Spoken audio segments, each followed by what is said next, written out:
Humans just generally like symmetry and tidiness. Which doesn't even relate to actual OCD much, but people are ignorant and naive. What is extremely rare but people think it's very common? Shark attacks. I live in Perth, supposedly one of the shark attack capitals of the world. Sure, we see them occasionally. But actual attacks are very rare. Becoming a successful YouTuber. I am actually surprised at how many people can make a living on YouTube. It is almost an alien concept for a person who grew up watching skateboard fails on the original platform in 2005. Hitting a jackpot. That's why casinos exist and are hugely profitable. Hell, late last year in my city a woman won $1.2 million just on a slot machine at a local bar. Great for her, but you know it leads to an increase in people burning through their paychecks on those machines. Big dicks. At work right now, so I'm not googling the stats, but if you've ever had the pleasure of perusing through the Craigslist personals, you should, it's gold. There are a ton of women wanting a guy with at least a 9-inch slong. 9 inches must be larger than 90% of porn stars. That's your bottom limit? You have no idea how rare a dick over 9 inches long is. A woman's water breaking during pregnancy. It only happens outside of the hospital like 15% of the time, but in the movies it's always the dramatic telling of when a baby is coming. My wife's water broke while she was getting ready for work one morning. Just as she was about to leave she thought she had peed herself, but it kept trickling. She put on a pad and dry cloths, and went to the hospital out of caution. 15 hours later our son was born. The fit guy laughing at the fat newbie at the gym. When I was fat getting into shape, I got nothing but positive reinforcement from these guys to never give up and keep going. My fat friends were paranoid people, and assumed people were laughing at them. In reality, gym goers were just being social and laughing about their conversations. Based on movies, I'd say architects. Every professional worker in movies is an architect who goes to work every day with rolled up drawings hoping they're ready for the big presentation that will make or break their career. The female version of this is a journalist at a magazine or art gallery curator. Art gallery curator. Ah yes, she'll walk up behind you while you're staring at a piece, and comment on how this painting means something while not making any eye contact with you. If you manage to offer your own, correct interpretation of the painting that means you've found true love. People actually eating Tide Pods. Probably just a few idiots that the media latched onto. My local news station had a story about it a few days ago, investigating whether retailers were locking laundry detergents now in an attempt to stop people eating them. It was a 10-minute segment, with voice-overs in the background of a clip of a couple dumbasses trying to eat one and promptly spitting it out and vomiting. In the course of about 10 minutes, they played video evidence probably half a dozen times. It was all the same video, and the same 5-second clip from that video, over and over and over. They couldn't find any other proof. Granted, I know YouTube is taking down Tide Pod videos, but I think this was before YouTube's ban, and even if it's after, they had to have tried to find at least one other video, and failed. Edit, Jesus Christ, yes, I know they're locked up in some stores for theft deterrence, not because of the challenge. I don't need 82 people replying to tell me so. Being in an airplane crash. It's 1 in a million, but a lot of people I know are still more scared to travel on a plane than in a car. Australian here. I know a guy so petrified of flying he elected to drive from the northernmost point of Australia to the southernmost point. Then drove his car onto a boat which shipped them to Tasmania, then all the way back again. All told, this was about a 10,000 kilometers trip. They had other stops up the east coast.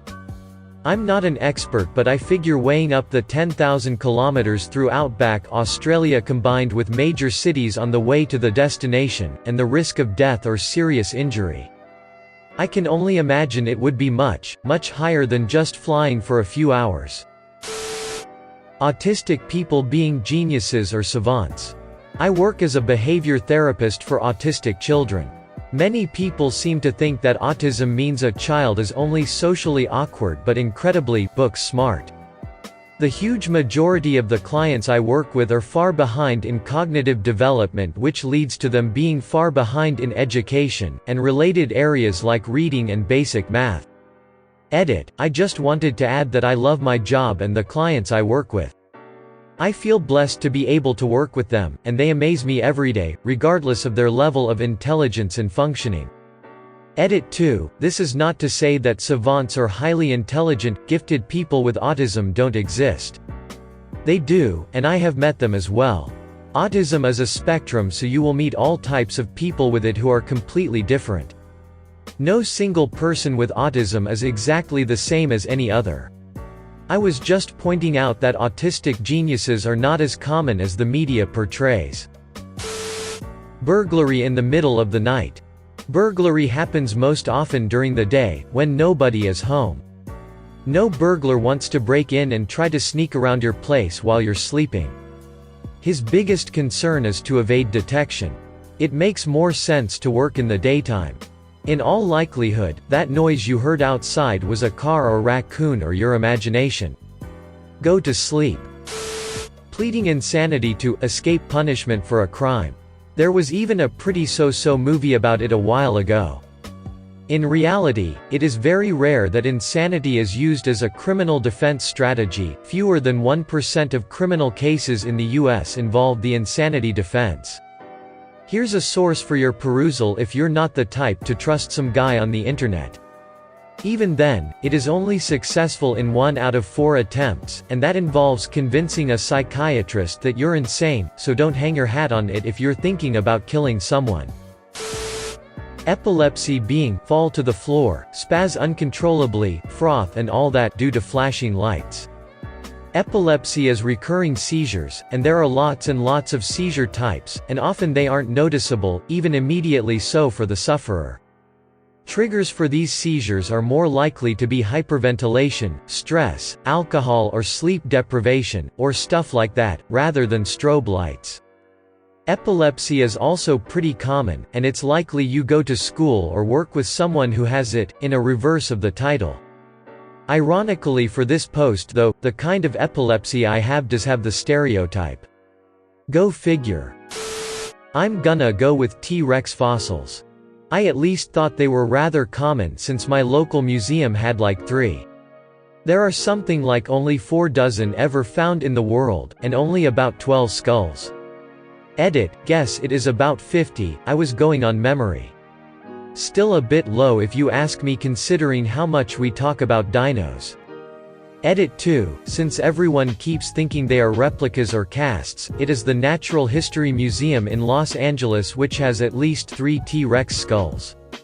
When I was little, I also didn't realize how lucky I was to have such a huge, and wonderful museum nearby. Now we have the Endeavor right next to it.